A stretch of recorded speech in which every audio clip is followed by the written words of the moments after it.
नमस्कार सभी को। पिछले सेशन में हमने किया था कि what is management, what are the characteristics of management, what is the importance of management, what are objectives of management.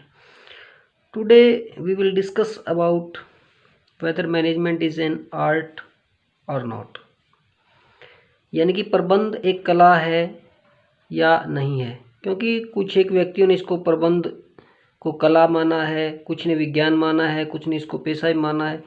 तो इन हम तीनों का अलग अलग हम अध्ययन करेंगे। सबसे पहले हम करते हैं कि प्रबंध एक कला है या नहीं।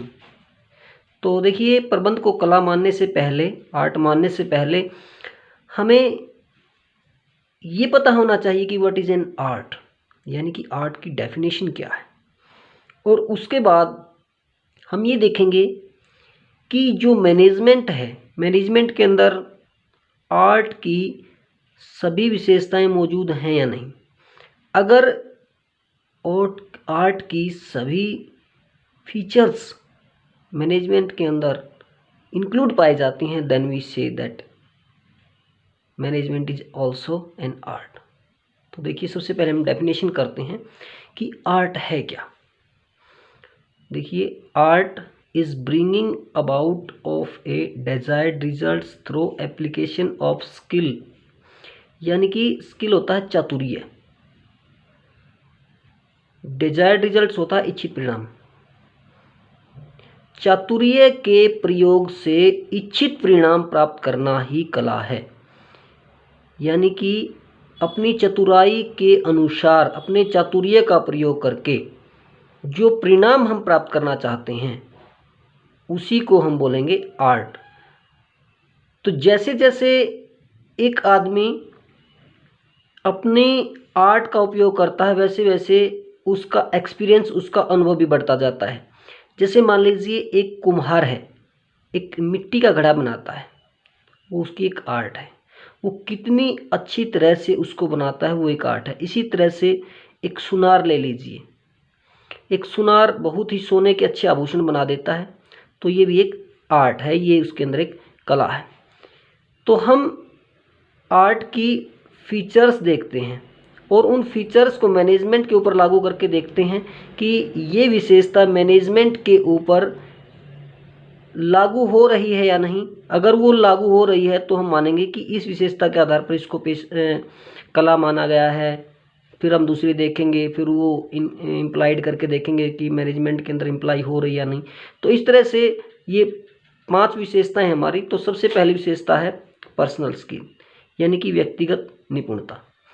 इस संबंध में प्रबंध को एक कला माना जा सकता है, क्योंकि एक प्रबंधक अपनी पर्सनल स्किल के अनुसार अपने मार्ग में जो व्यवसाय का जो उद्देश्य होते हैं उनको प्राप्त करने में आने वाली समस्याओं का थरो प्रैक्टिस, अभ्यास के द्वारा विकास।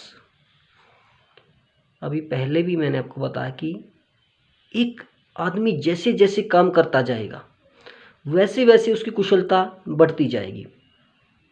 एक कुम्हार है, घड़ा बना रहा है, एक बार मान लो थोड़ा बहुत खराब बन जाता है तो दूसरी बार वो अच्छा बना देगा।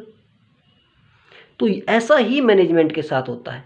अगर एक मैनेजर अपने काम को, अगर मान लो एक बार उससे थोड़ी बहुत गलती हो भी जाती है, तो जैसे जैसे काम करता रहेगा, जैसे जैसे वो समस्याएं आती रहेंगी, वो उन समस्याओं का अपने जो पीछे की गई गलतियां हैं उनसे सीखता है, ताकि वो ऐसी गलती दोबारा ना हो। तो इस आधार पर भी इसको एक कला माना जा सकता है, क्योंकि जो मैनेजमेंट होता है सेम एज प्रैक्टिस के द्वारा उसको डेवलप किया जा सकता है। जो फोर्थ है हमारा कंसर्ट रिजल्ट ओरिएंटेड अप्रोच, यानी कि सार्थक परिणाम प्राप्त। इस आधार पर भी मैनेजमेंट को एक कला माना जा सकता है, क्योंकि मैनेजमेंट में क्या होता है, एक प्रबंधक अपने चातुर्य और कुशलता का उपयोग करके जो परिणाम प्राप्त करना चाहता है वो वैसे ही परिणाम प्राप्त कर लेता है। वो अपनी नॉलेज के अनुसार, जैसे एक संस्था का जो मुख्य उद्देश्य हो सकता है कि वो कम से कम लागत के ऊपर अधिक से अधिक उत्पादन करे, या फिर जो अपनी विनियोजित पूंजी होती है, इन्वेस्टेड जो कैपिटल होती है, उसका अधिक से अधिक उपयोग करे, कम से कम लागत आए, जो उद्देश्य उसने प्राप्त करने हैं वो उन उद्देश्यों को किसी भी प्रकार से प्राप्त करे। तो इस आधार पर, इस विशेषता के आधार पर इसको एक कला माना जा सकता है। जो लास्ट है हमारा नंबर 5 है क्रिएटिव पावर, यानी कि रचनात्मक शक्ति। रचनात्मक का मतलब होता है कि कुछ न कुछ वस्तु का निर्माण करना, किसी न किसी प्रोडक्ट का निर्माण करना।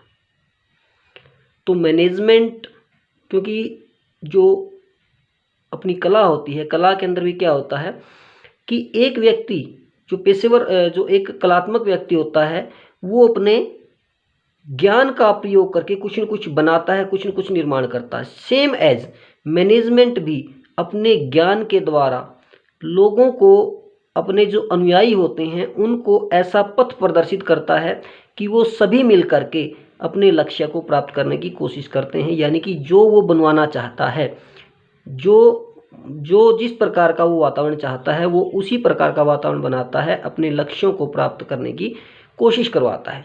तो इस आधार पर भी इसको एक प्रबंध को भी एक कला माना गया है।